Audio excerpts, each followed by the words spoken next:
dito tayo sa Tarnaki, sa lake, waterfall na, yung kung anong pangalan nun doon sa kabila. Basta yun na yun, maganda.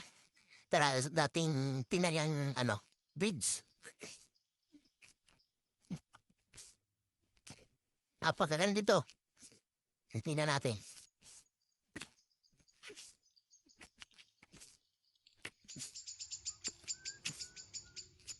At saka kung papasyal lagi dito, napakaganda kasi mahaba ang bakasyon.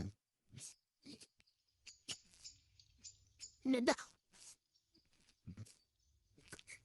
At napakaganda dito. Mayroon tayo ditong boat. Ayun. Umiilaw-ilaw.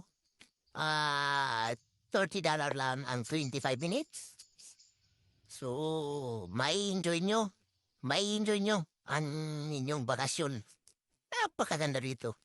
Tara at ating titinan ng tulay.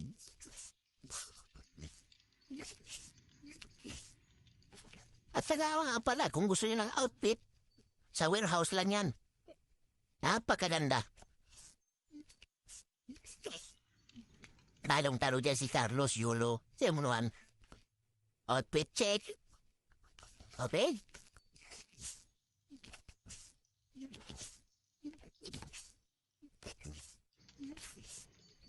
Ayan guys, nakikita natin yung tulay.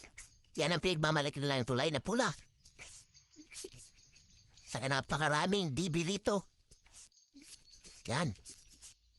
Pero bawal hulihin. Ayan ang mga bibi.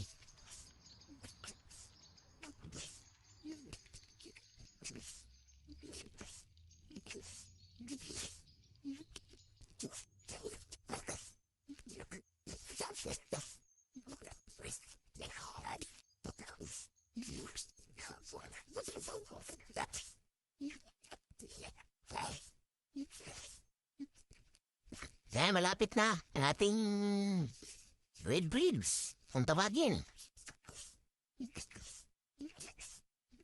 Yan. Guys, ayan nga pala. Makikita mo paparating ang ating banda na umiilaw-ilaw pa.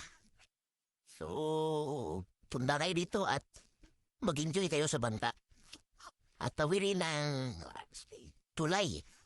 Sa gabi ay lahat yan umiilaw. Akayin kasi hindi pa siya umiilaw. Tara, ating silipin. That's it, I'm telling you. Yeah. But when I was ready, I'm away.